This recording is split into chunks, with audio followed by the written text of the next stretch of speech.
बाद फ़ौज़ बिल्लाहि मिनश्शैतानिर्रजीम बिस्मिल्लाहिर्रहमानिर्रहीम कुल इन कुंतुम तुहिब्बूनल्लाह फत्तबिऊनी युहब्बुकुमुल्लाह सदक़ल्लाहुल अज़ीम। दुरूद व सलाम। सलात व सलाम अलैका या रसूलल्लाह व अला आलिका व सहाबिका या हबीबल्लाह। अस्सलातु व सलाम अलैका या नबी अल्लाह व अला आलिका व सहाबिका या रहमतल लिल आलमीन। इकबाल कहता है दुरूने माँ बजुज़ दूद नफ्स नेस्त बजुज़ दस्ते तुम्हारा दस्तरस नेस्त दिगर अस्तानहा गम बक गोयम कि अंदर सीनहा गैर अज़ तु कस नेस्त। हाज़रीन मोहतरम, आज की ये तकरीब मेरे नबी रहमत सैयद कौनैन मदनी ताजदार सरकार मदीना हज़रत मोहम्मद मुस्तफ़ा सल्लल्लाहु अलैहि वसल्लम की बारगाह में मोहब्बत व अक़ीदत के फूल पेश करने के लिए इनाक़ाद पजीर हुई।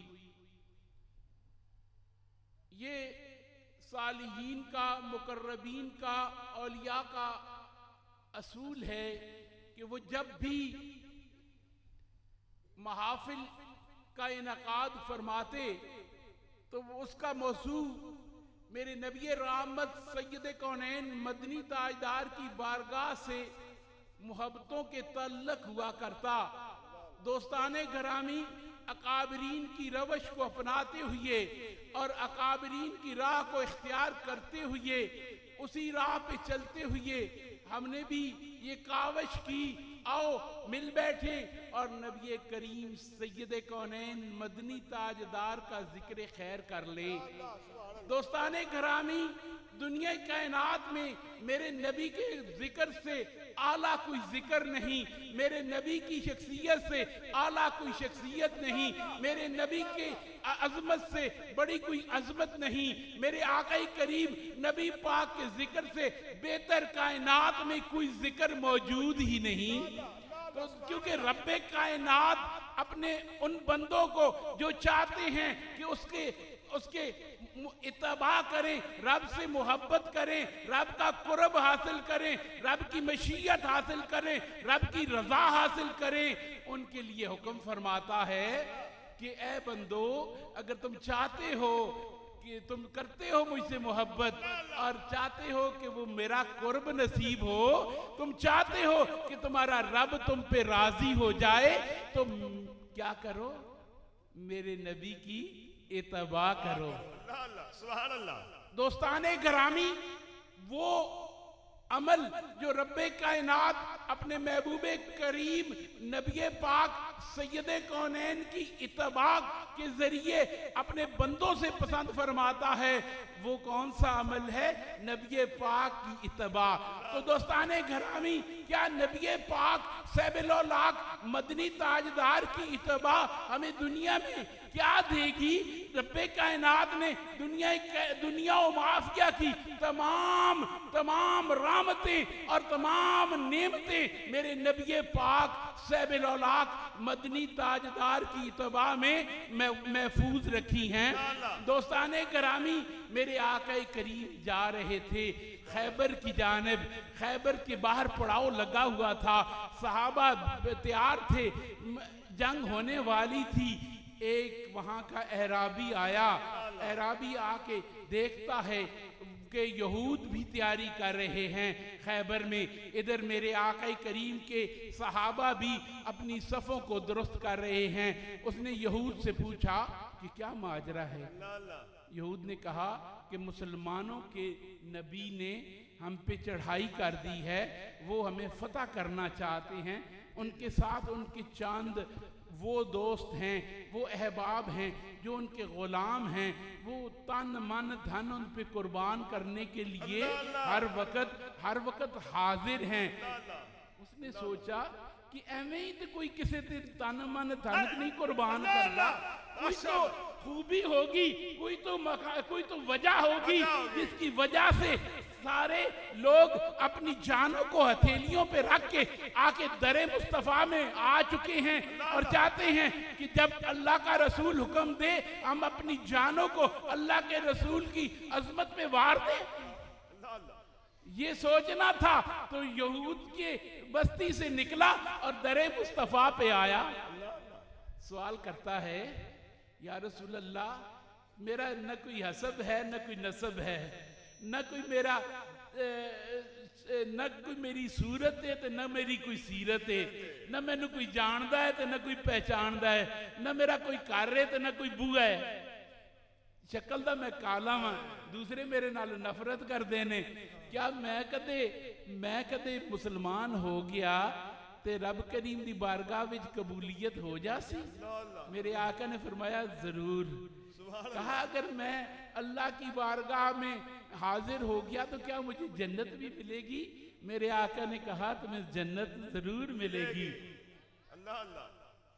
असवद राई आता है, कलमा पढ़ता है, मेरे नबी पाक सैयद कौनैन मदनी ताजदार थोड़ी देर बाद सफ़े दुरुस्त फरमाते हैं।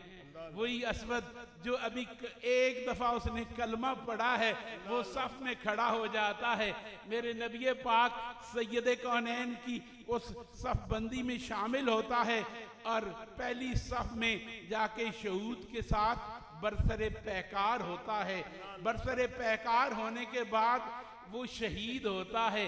शहीद होने के बाद जब मेरे आका करीब नबी पाक सैबिल औलाक उसकी मैयत को देखते हैं, उसके जसद को देखते हैं, मेरे आका करीब थोड़े मगमूम होते हैं, फिर उसके बाद मुस्करा देते हैं। मेरे आका करीब नबी पाक सैयद कौनैन मदनी ताजदार फरमाते हैं कि सुबहान अल्लाह, रब्बे करीम ने इसको यहाँ से सीधा जन्नत में भेज दिया। जन्नत के फरिश्ते कतार दर कतार खड़े इसका इंतजार कर रहे हैं, इसका इस्तकबाल करने के लिए खड़े हुए हैं।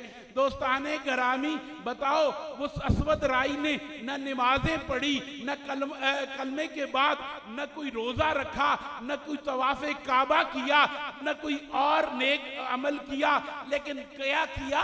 इत्बाए रसूल की, मेरे आका करीब सैयद कौनैन के हुक्म की तामील की। मेरे आका की तामील करते हुए कलमा पढ़ते ही दुश्मन के साथ बरसरे पैकार हुआ और उसको शहादत का रुतबा नसीब हुआ। रब्बे करीम ने उसको जन्नत का मकाम अता कर दिया। दोस्ताने गरामी, मेरे आका करीम नबी पाक सैयद कौनैन मदनी ताजदार को रब्बे कायनात ने कायनात के खजानों का मालिक बना के भेजा। मेरे आका से मांगने वालों ने मांगा, जिसने मांगा मेरे आका ने उसे भी अता किया। जिसने तलब किया उसको तो दे दिया, जिसने नहीं तलब किया उसको भी दिया। मेरे करीम से कर कतरा किसी ने मांगा, दरिया बहा दिए हैं, दुर्बे बहा दिए हैं। मेरे आका की बारगाह में रबिया आया, वो खिदमत करता था, करीब रहता था, वुजू कराता था। एक दिन वुजू करा रहा था, मेरे आका ने देखा और देख के फरमाने लगे, रबिया मांग की मंगना है? अल्लाह अल्लाह माशाअल्लाह, सालिया रबिया मांग, रबिया की मंगना है? मेरे आका करीम की बारगाह में हाथ बांध के खड़े हो गए रबिया, कहने लगे सोनिया मैनू अपनी गुलामी दे दे। कहा रबिया मुबारक हो, तू यहाँ भी मेरा गुलाम है, तू जन्नत में भी मेरा गुलाम है। यहाँ भी वुजू करा रहा है, जहाँ पे वहां पे फरिश्तों की जिम्मेदारियां होंगी, वहां उनमें रबिया तू भी खड़ा होगा। गल इतने नहीं मुकी, सरकार फिर फरमाने लगे और भी कुछ मांग ला। क्या बात है, माशाअल्लाह। मेरे नबी का गुलाम था, कहने लगा सरकार तानू मांग के मेरे को और किसी चीज की गुंजाइश ही कोई नहीं रही। तुहाडे कोलों तानू मांग के मेरे अंदर और कोई तड़प रही ही कोई नहीं और ख्वाहिश रही ही कोई नहीं। मैं अपना सब कुछ पा लिया जो तो मैं तानू हासिल कर लिया। दोस्ताने घरामी, ये मेरे करीम आका सैयद कौनैन मदनी ताजदार की बारगाह से मोहब्बत का वो अंदाज था जो मेरे आका करीब नबी पाक सैबुल औलाद के गुलामों ने अपनाया। और वो लोग जो मेरे करीब आका की बारगाह में गए, आपकी अताओं से माला माल हुए। और इत्तबा का आलम क्या है? इत्तबा का आलम क्या है? इत्तबा कैसे की जाती है? एक दिन अमीरुल मोमिनीन खलीफा सानी हजरत उमर फारूक रजी अल्लाह ताला अन्हु मदीना में जा रहे थे। रास्ते में एक बारिश हो रही थी, एक परनाले से पानी गिर रहा था। कहा सारे नमाजियों के कपड़े खराब होते हैं, इसलिए इस परनाले को यहां नहीं रहना चाहिए। उन्होंने उस परनाले को आगे से दूसरी तरफ मोड़ दिया। आए मस्जिद नबी शरीफ में, नमाज हुई। वो घर था हजरत अब्बास का। हजरत अब्बास मेरे आका करीम नबी पाक सैबुल औलाद के चचा थे। आपने फरमाया कि हजरत अब्बास को कि आप अपने घर का परनाला बदल लें, दूसरी तरफ रख लें, क्योंकि यहाँ लोगों के कपड़े खराब होते हैं। लेकिन हजरत अब्बास ने कहा ये बात तो ठीक है, मुझे भी एहसास है कि लोगों के कपड़े खराब होते हैं, लेकिन यहाँ पे तुझे पता है रखा किसने था? अल्लाह अल्लाह अल्लाह अल्लाह। तुम्हें मालूम है कि ये परनाला यहाँ पे रखने वाली कौन सी हस्ती थी? कहा जिस दिन मैंने ये मकान तामीर किया था, उस दिन मेरे आका करीब नबी करीब सैयद कौनैन मदनी ताजदार सरकार मदीना जलवा अफरोज हुए। उन्होंने कहा कि चाचा इधर आओ, मैं भी कुछ अपना हाथ बटा दूं इस काम में, चलो मैं परनाला रख देता हूँ। आपने अपने दस्ते मुबारक से यहाँ पे परनाला रखा था। तो हजरत उमर फारूक ने ये ना फरमाया कि वक्त की निजाकत है, अब इसको बदल देना चाहिए। आपने फरमाया आप जरा तशरीफ लाए ना, उसी जगह पे चले जाएं। 22 लाख मुरब्बा मील का हुक्मरान, वक्त का खलीफा, कहते हैं कि चाचा अब्बास आप मेरे कंधों पे बैठ के इस परनाले को दुरुस्त कर दे। अगर मेरे आका ने ये रखा था तो मैं उमर कौन होता हूं इसको बदलने वाला? आज 14वीं सदी का मुफ्ती कहता है कुरान में एराब की गलतियां हैं। लानत है इनकी इस सोच पे, लानत है इनकी इस अकल पे, जिनको जब तक दिल में मोहब्बत रसूल ना होगी उस वक्त तक दीन का तकद्दस नहीं सीख पाओगे, उस वक्त अजमत को नहीं सीख पाओगे। इसलिए मेरे आका के सहाबा ने सबसे पहले बारगाह नबुव्वत के एहतराम को सीखा था, नबी पाक से मोहब्बत को सीखा था। इसीलिए जब आप मक्का फतह करने के लिए वापस जा रहे थे, वहां के हाल को देखा, कुरैश के कासद ने, उसने जाके कुरैश से कहा कि जाओ तुम इनसे जंग नहीं लड़ सकते, तुम इनसे जंग नहीं लड़ सकते। उसने कहा तुम डर गए हो, क्या वजह है? उसने कहा मैंने बड़ी बड़ी सल्तनतें देखी हैं, मैंने रूम की सल्तनत देखी, कैसर और किसरा के जलाल देखे, उनकी रोब देखे, लेकिन मैंने जो मोहम्मद अरबी के गुलामों का हाल देखा है वो और कहीं नहीं देखा। उन्होंने कहा क्या देखा है तुमने? कहा जब आप बात करते हैं सब हमतन गोश हो जाते हैं, जैसे उनके सरों पे परिंदे बैठे हैं, वो हाथ सारा लाएंगे तो उड़ जाएंगे। जब वो वुजू फरमाते हैं तो मुस्तामल पानी को लेके वो अपने जिस्मों पे मलते हैं। जिसको पानी मुयस्सर नहीं होता वो उसके हाथों से हाथ मल के अपने जिस्मों पे मलता है, अपने चेहरों पे मलता है। जब आप लाबेदान फेंकते हैं तो कोई भी नीचे गिरने नहीं देता, अपने हाथों पे लेके चेहरों पे मल लेते हैं। दोस्ताने गिरामी, ये मेरे आका करीम नबी पाक सैयद कौनैन मदनी ताजदार सरकार मदीना के मुहिब आपसे मोहब्बत करने वाले आपके गुलामों का ये अहवाल था, ये उनका ज़ौक़ था, ये उनका जनूब था, ये उनका इश्क था। एक साहबी रसूल थे, मेरे आका करीब नबी पाक सैयद कौनैन ने पछने लगवाए, जिस्म से खून निकला, एक बर्तन में रखा। आपने फरमाया अब्दुल्ला बिन जुबैर जाओ इसको किसी जगह पे महफूज करो, महफूज करो। उठा के लेके गए, उठा के लेके गए, जाके सोचा जमीन पे फेंकूं तो बेअदबी होगी, कैसे करूं? उठाया और पी गया। मेरे नबी पाक की बारगाह में वापस आए, बताओ ये हुक्म कुरान में है, ये हुक्म मेरे नबी ने दिया था? नहीं, ये वही बात है, सिखाए किसने इस्माइल को आदाब फर्जंदी। ये आदाब के ये मोहब्बत के आदाब हैं।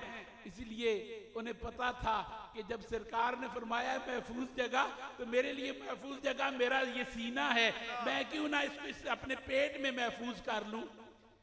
तो वापस आए तो मेरे आका तो सब जानते थे, मेरे आका करीम नबी पाक ने पूछा कहाँ रखा है? या रसूल अल्लाह, बहुत महफूज जगह पे मैं वो रखाया हूँ, जहां से कोई किसी का को न नजर आएगा, न कोई देख पाएगा, न ये बेअदबी कर सकेगा। मेरे आका ने तबस्सुम फरमाया, फरमाया अब्दुल्ला तुमने वो पी लिया। ये किसी ने बताया नहीं था। मेरे नबी पाक साहिबुल औलाद मदनी ताजदार को इल्म था कि मेरा साहबी जो महफूज जगह कह रहा है वो इसका पेट है, इसने अपने पेट में उसे महफूज कर लिया है। मेरे आका ने फरमाया अच्छा, ये नहीं कहा तुमने बहुत गलती की है, कहा अच्छा जाओ दोज़ख की आग तुम पे हराम हो गई, दोज़ख की आग तुम पे हराम हो गई। दोस्ताने करामी, आदाबे मोहब्बत सिखाए नहीं जाते। ये कुछ ऐसे आदाब होते हैं जो अल्लाह के फजल से जो मरातिब तय करते हैं, इसी को सलूक के मरातब कहा जाता है। जो जितने मर्तबे तय करता है उतना ही अदब उसके अंदर दाखिल हो जाता है। मैं मिसाल देता हूँ कि चूरा शरीफ बहुत सारे लोग जाते हैं, हर किस्म के लोग जाते हैं, लेकिन वहाँ अमीर मिल्लत भी जाते थे और हाफिज और शाह लासानी भी जाते थे। हम जाते हैं, कोशिश करते हैं कि बस जरा दरबार दे लागे तरीन पहुंच जाए। शाह लासानी की मोहब्बत थी कि लंगर रेलवे स्टेशन पे उतरना तो जूता उतार लेना, जूता उतार के वहां पे ही रखा ना कि जेडे 3-4 दिन मैं दरबार रहांगा, जूते की लोड़ ही कोई नहीं मैंने। मुड़ के लंगर रेलवे स्टेशन ते आना तो फिर जूता पहनना, ये आदाब मोहब्बत थे। ये किसने उन्हें कहा था? पीर साहब ने तो नहीं मना किया था जूता पहनने से, या उन्होंने किसी किताब में तो नहीं पढ़ा था। ये वो मोहब्बत का रंग था, ये वो मोहब्बत का अंदाज था जो मोहब्बत की मनाजिल तय करने के बाद उन्हें नसीब हुआ। उन्हें मोहब्बत की मनाजिल तय करने के बाद रब्बे करीम ने उन्हें उस मंजिल तक पहुंचा दिया कि वो जब उस तरफ रुख करते थे तो पांव से जूते उतार लेते थे। कहते हैं कि एक दफा ज़ईफ से चूरा शरीफ जा रहे थे, रास्ते में ट्रेन पे ही थे, कोशिश थी, चूरा शरीफ रेलवे स्टेशन नहीं था, बैठ जाओ यार, बैठ जाओ, कोई नहीं, बैठ जाओ, तुम्हें बैठ जाओ। अपना चूरा शरीफ रेलवे स्टेशन नहीं था तो दरवेशों ने कोशिश की कि गड्डी थे रुक वंजे ते शावरी थोड़ा चलना पवे। एक घोड़ी ते बहते नहीं, किसी सवारी का तो इस्तेमाल नहीं करते, चलो इथों जल्दी टुर के ते पिंड चले जान, दरबार ते चले जान। कहने लगे उस वक्त पार्टीशन से पहले की बात है, सिख था गार्ड, उसने कहा नहीं ये कानून में नहीं है कि मैं गाड़ी रोकूं ना।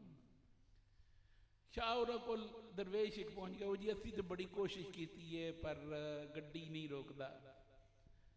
कहने लगा जाना चूरे शरीफ सवाल सिखा के। माशाअल्लाह, अल्लाह अल्लाह, नारा तकबीर, नारा रिसालत, नारा हैदरी, आस्ताना लिया चूरा शरीफ, फैजान चुराही, शहजादा फारूक आजम, नारा रिसालत। अल्लाह अल्लाह, जाना चूरा शरीफ से सवाल सिखा के अगी कोई गल नहीं की, चुप करके बैठ गए, मुराकब होए जैसे उनका अंदाज था। चूरा शरीफ उस जदों गड्डी जाती सी ना तो थोड़ी जी गोलाई सी इस तरह मुड़ती सी, तो उत्थे ना नाल नाल झाड़ियां दे बड़े दरख्त, वो सिख बाहर देख रहा, गड्डी मुड़ रही, वो जिस को चंडी होंदी है गार्ड जड़ा होंदा है, ते जिवें गड्डी मुड़दी पई सी ना कुदरती उहदी पग गिरी ते उन्हां झाड़ियां विच अड़ गई। उन्हें उत्ते वैकम खिंचिया, गड्डी रोकी, अगों वाहवा कोई 5 किलोमीटर तो रिवर्स होके उत्थे आई, वो अपनी पग छुड़ांदा रह गया। शाह होरी भी लथे, दरवेश भी लथे, आराम नाल चूरा शरीफ वाल टुर पे। ये उन लोगों का रंग है जो फनाहियत के मकाम पे पहुंच चुके होते हैं, जो उस मर्तबे पे पहुंच चुके होते हैं कि उन्हें बात करनी नहीं पड़ती, उन्हें बात करनी नहीं पड़ती, बात आगे समझ अगलों तक पहुंच जाती है। मुझे किबला पीर साहब का एक दरवेश एक दिन मिला, कहने लगा कि जी आज रात इस तरह होया कि रात तहज्जुद दे वक्त मैं मोटर चलाई ते मोटर दे अगे शू नहीं सी लग्या, जदों मैं तारां लाइयां ते मेरे हाथ नूं वावा शाट पई, मैं खैर बच गया। बाद विच वुजू कीता, नमाज पढ़ी, नमाज पढ़ के ते मेरी थोड़ी जी अख लगी ते मैं वेख्या ते मैं चूरा शरीफ हाँ, मैं चूरा शरीफ की जमीन ते हाँ ते किबला पीर साहब सामने बैठे ने ते मैं उन्होंने मिलना ते इजाजत लेना। पीर साहब अपनी जेब चो कढ़ के 10 रुपए मैनू पकड़ाते ने, फरमाते ने ऐ सूफी जाके अपनी मोटर नू शू नवा लवा लवी। अल्लाह अल्लाह, ये वो रूहानी रब्त हैं जो उन लोगों को हासिल होते हैं जो रूह के वास्तों को मुस्तहकम कर लेते हैं। ये वास्ते तब मुस्तहकम होते हैं जब मोहब्बतों के वास्ते मजबूत हो जाएं, जब मोहब्बतों के तल्लक मजबूत हो जाते हैं ये लोग उतने ही इस रंग में रंगे जाते हैं कि वो कुछ बात कहें या न कहें, उनके बात आगे पहुंच जाती है। दोस्ताने करामी, मेरे आका के सहाबा एक नहीं सारे सहाबा ही इस मंजिल पे थे कि वो ये जानते थे, वो ये पहचानते थे। जब मेरे आका करीब नबी पाक को पूछते सहाबा उसके बारे में जानते हो, कभी कोई सहाबी ये इंकशाफ ना करता कि या रसूलल्लाह मुझे इल्म है। हर सहाबी का यही जवाब होता था कि अल्लाह और उसका रसूल बेहतर जानता है। दोस्ताने करामी, मेरे नबी के सहाबा का आज वो नाम निहाद मुफ्ती और वो नाम निहाद लोग जो मेरे नबी के सहाबा की इत्तबा के नारे लगाते हैं और दावे करते हैं, वो मेरे आका के सिर्फ इतने से सहाबा के कौल को अपना लें कि मेरे नबी के सहाबा का तो ये अकीदा था कि नबी के सहाबा ये जानते थे कि अल्लाह और उसके रसूल को कायनात की हर चीज का इल्म है, हर चीज का इल्म है। इन्हें आज ये फितना पड़ा हुआ है, ये आज इस मुसीबत में मुब्तला है कि मेरे आका उम्मी थे, उन्होंने दुनिया में ज़हरी अलूम हासिल नहीं किए। ये मेरे आका करीब नबी पाक की खूबियों में से था, खवास में था कि दुनिया का कोई उस्ताद आपका मुअल्लिम नहीं, आपने सब कुछ अपने रब से हासिल किया और रब ने ये फरमाया कि ए नबी मैंने वो इल्म तुझे अता दिया जो तेरे पास नहीं था। रब जिसको अता करे उसके पास किसी इल्म की कमी रह सकती है? कायनात का मालिक जब कायनात के सारे खजाने अपने नबी की बारगाह में उंडेल देता है, इन्ना आतोइना कल कौसर, जब कौसर के सारे खजाने अपने महबूब को अता कर दिए, मेरे आका फरमाते हैं वल्लाहु योती वाना कासिमुन, मेरा रब मुझे देता है और मैं तकसीम करता हूँ। मेरे आका करीब नबी पाक कायनात में क्या तकसीम करते हैं? अबू हुरैरा आया, या रसूल अल्लाह हाफजा कमजोर है, दिल करता है आपकी बातें सुनूं और इनको लोगों तक पहुंचाऊं, लेकिन क्या करूं, याद नहीं रहती। मेरे नबी ने फरमाया चादर बिछा, चादर बिछाई, मेरे आका ने कुछ उठाया और उसमें उंडेल दिया। कुछ सामने कुछ भी न था, बज़ाहिर कुछ भी न था।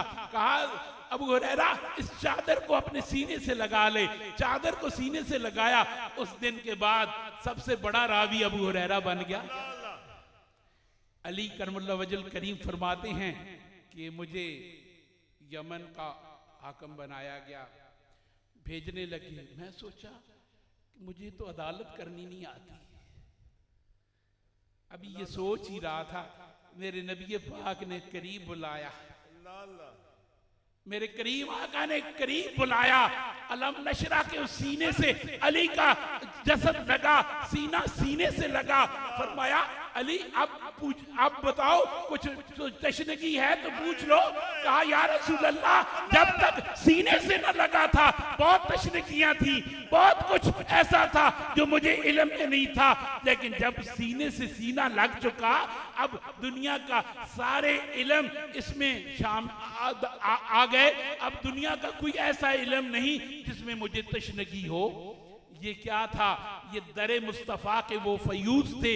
मेरे आका करीब नबी पाक की वो अताएं थी जो मेरे आका करीब नबी पाक ने सहाबा को और अहले बैत को अता की। याद रखो, जो सहाबा कुरब में ज्यादा आगे थे, फयूज में भी वो आगे थे। जो आले पाक कुरब में आगे थी, वो फयूज में भी ज्यादा आगे थी। वही फयूज हासिल करने वाले लोग थे जो मेरे आका करीब नबी पाक साहिबुल औलाद की बारगाह से जुड़े रहे, जिनका कुर्ब मेरे आका करीम नबी पाक की बारगाह से हमेशा रहा। वो नबी पाक की बारगाह से ना इस दुनिया में जुदा हुए, ना इस दुनिया में जाने के बाद जुदा हुए। मेरी मुराद वो सहाबा हैं जिन्हें हम खुलफाए राशिदीन कहा करते हैं। वो सहाबा जिन्होंने अपना तन मन धन मेरे नबी पाक की अज़मत पे कुर्बान कर दिया।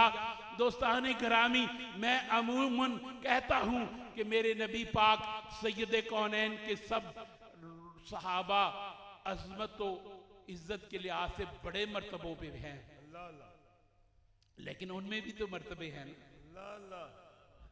उनमें भी तो मर्तबे हैं। माशाअल्लाह।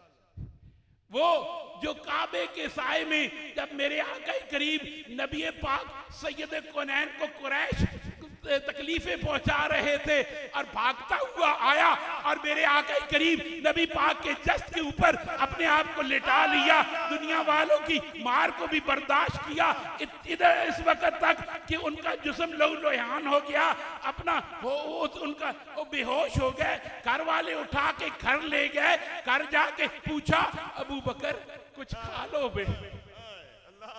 कहा कसम मैं उस वक्त तक कुछ नहीं लगी गुजरेगा हलक से जब तक मुझे मोहम्मद अरबी की जियारत नहीं हो जाएगी।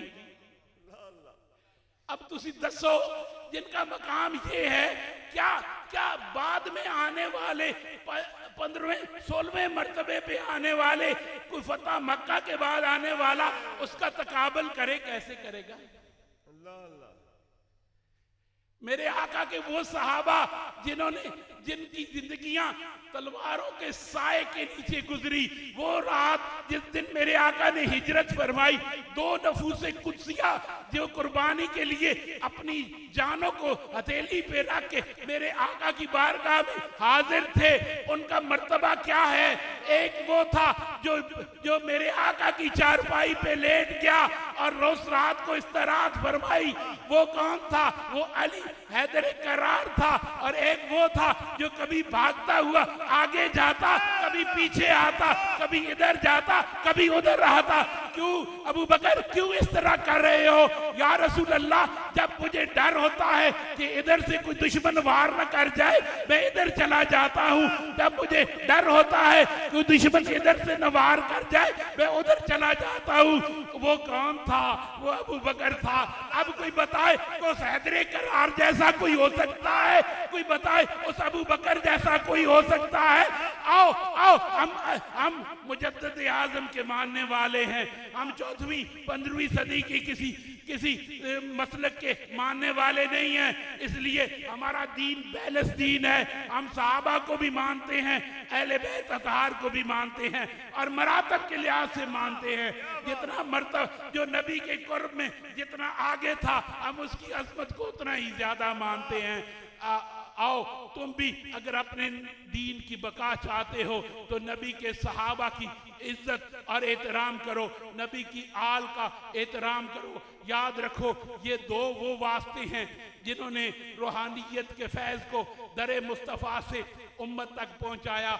जब तक इन दोनों का एहतराम नहीं करोगे, दोनों की इज्जत नहीं करोगे, उस वक्त तक तुम भी नबी पाक के फ़यूज़ से मुस्तफ़ीद नहीं हो सकोगे। उस मुफ्ती की तरह कहीं गुमराह ना हो जाना, उस मुफ्ती की तरह कहीं दुनिया की इन यूट्यूबर्स की तरह कहीं अपने रास्ते को खो ना बैठना। अगर रास्ते दुरुस्त करने हैं तो किसी अल्लाह के मुकर्रब की राह को अपना लो, किसी अल्लाह वाले को अपना लो।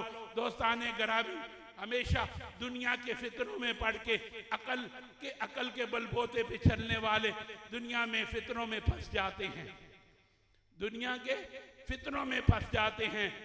दोस्ताने गिरामी, हज़रत नजमुद्दीन कुबरा एक हमारे सिलसिला के बहुत बड़े बुजुर्ग हुए।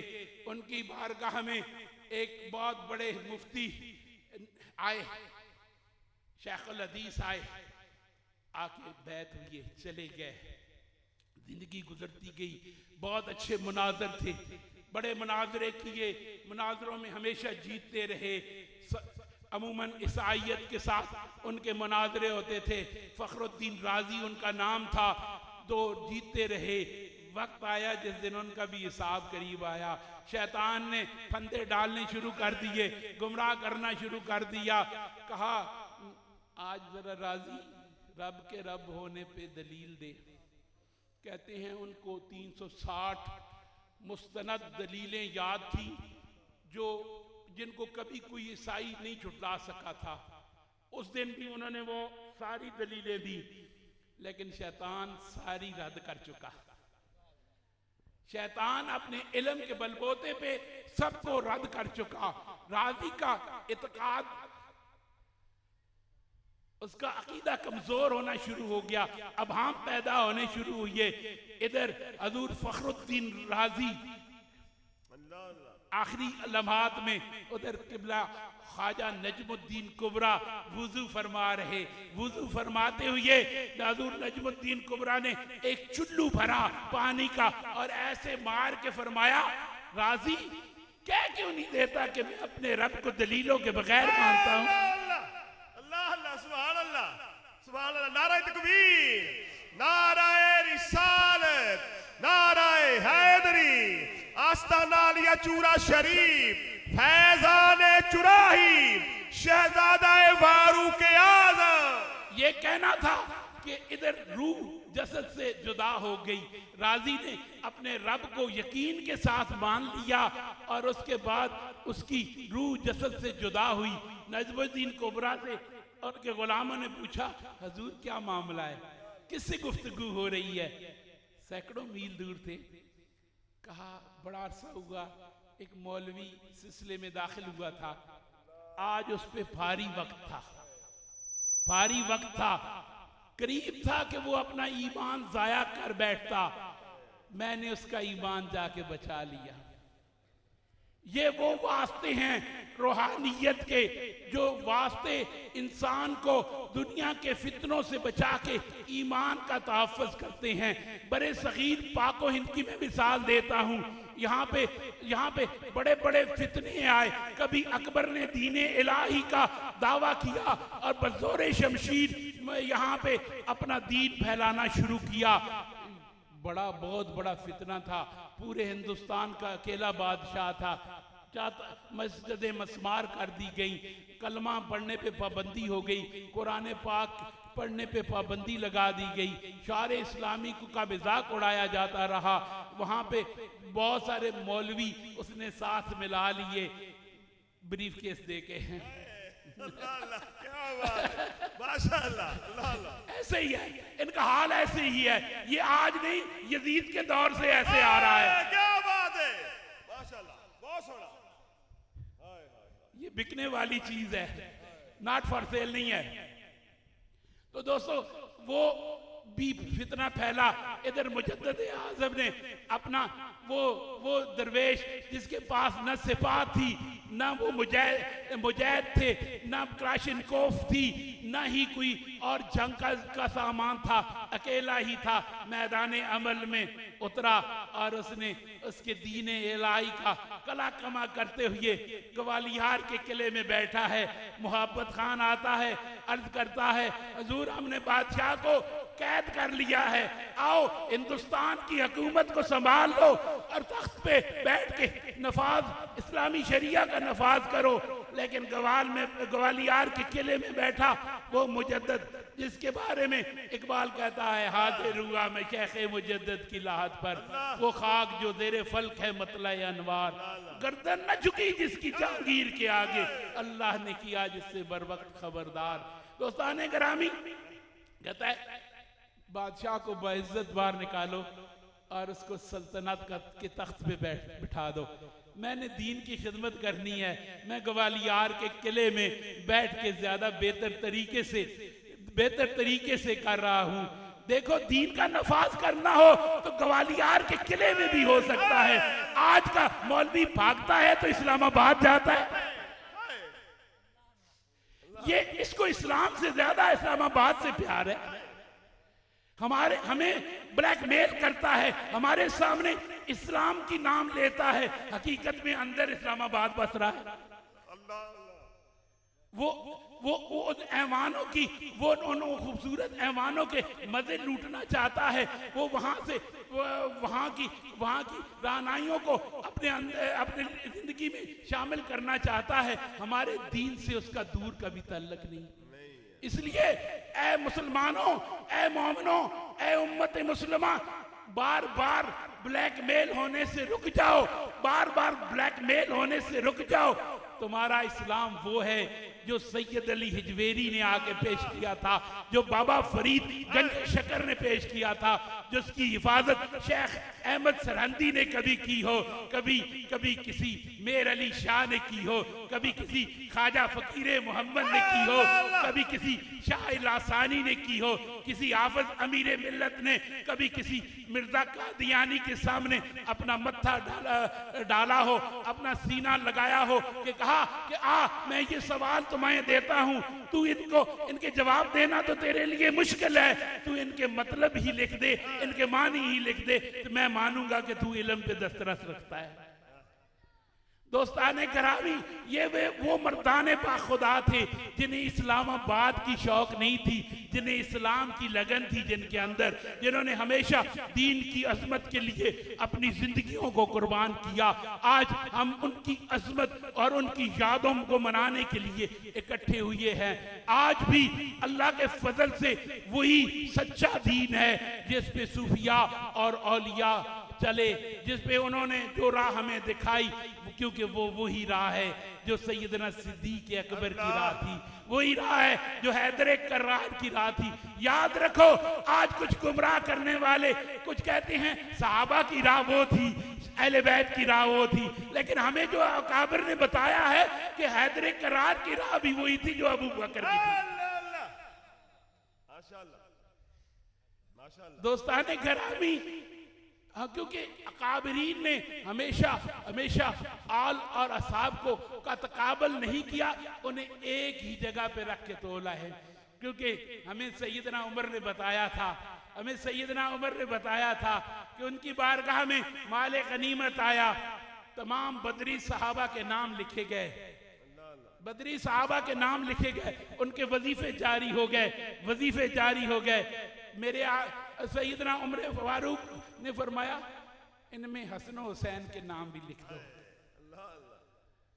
सैयदना इमाम आली मकाम के नाम भी लिख दिए गए। इतने में अब्दुल्ला बिन उमर आए, कहा मेरा नाम भी लिख दो।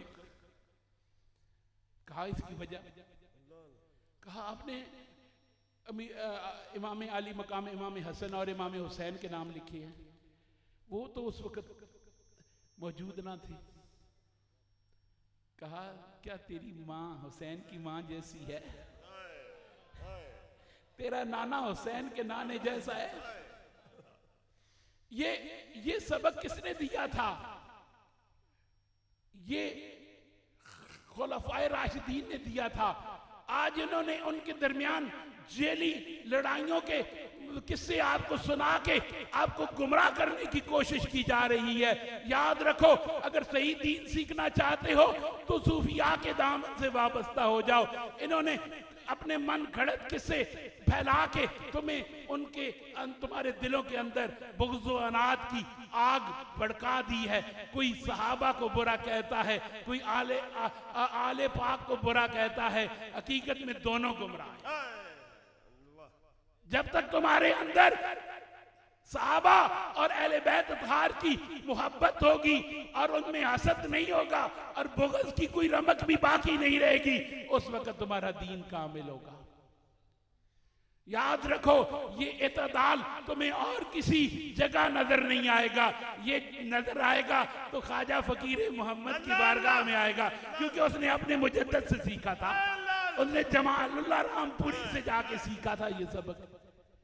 दोस्ताने गरामी, आज इसी इस्लाह के लिए हम अकाबरीन के उर्स मनाते हैं कि आओ खुदा के लिए आज के गुमराह कुन प्रोपेगेंडों में पढ़ के अपने दीन को खराब मत करो। आओ अपने अकाबरीन का दामन थामो, अपने अकाबरीन का दामन थामो। हाफिज अमीर मिल्लत अपने मानने वालों को अमूमन ये नसीहत फरमाते थे, जब पैसे आए घर बदल लेना, जब पैसे आए गड्डी खरीद लवी, जब पैसे आए बेशक शादी भी और कर लवी, लेकिन दीन अपने प्यो दादे आला, दीन अपने प्यो दादे आला नवा न लेके आई। हाफिज साहब रहमतुल्लाह अलैह की जिंदगी का एक खूबसूरत वाकया सुना के आज की इस महफिल को इख्तिताम करते हैं। एक दफा हाफिज साहब कहीं किसी इलाके में थे, पार्टीशन से पहले की बात है, वहां पे एक कत्ल हो गया। एक हिंदुओं का बड़ा वो जो होता है वो साधु मर गया, मारा एक मुसलमान मलंग ने। उन्हें पता चला कि मुसलमान मलंग ने हिंदू मार देता है, उसने गुस्ताखी की थी, गुस्ताखी रसूल था। स्पेशल मिलन चले गए, यार इतना बड़ा काम, तू तो सारा दिन भंग घोटना, कदे नमाज तो पढ़ी नहीं। जाके पूछने लगे कि यार मैं तेरे को एक गल पूछना, तू नमाज ते नहीं पढ़ता, ना एकामे इलाहिया दा पाबंद है, एकामे शरीयत दे तेरा अमल कोई नहीं, इतना बड़ा काम तू क्यों कर देता है? कहा हुजूर मैं नमाज नहीं पढ़ता, गुनाहगार हूँ, ये मेरी गलती है। मैं रोजे नहीं रखता, ये गुनाहगार हूँ, मेरी गलती है। लेकिन यार ऐसा नहीं हो सकता ना कि साढ़े सच्चे ते सुच्चे ते प्यारे आका दी कोई गुस्ताखी करे। मैं गुनाहगार जरूर हाँ, गद्दार नहीं। कहते हैं मेरे रोंगटे खड़े हो गए। मैंने उस साधु उस मलंग का पिशानी चूम ली, कहा तूने मुझे क्या तरस दे दिया है? कहता शाह जी असी गुनाहगार जरूर है, पर गद्दार नहीं है। खुदा की कसम, गुनाहगार के लिए माफी जरूर है, गद्दार के लिए कोई माफी नहीं है।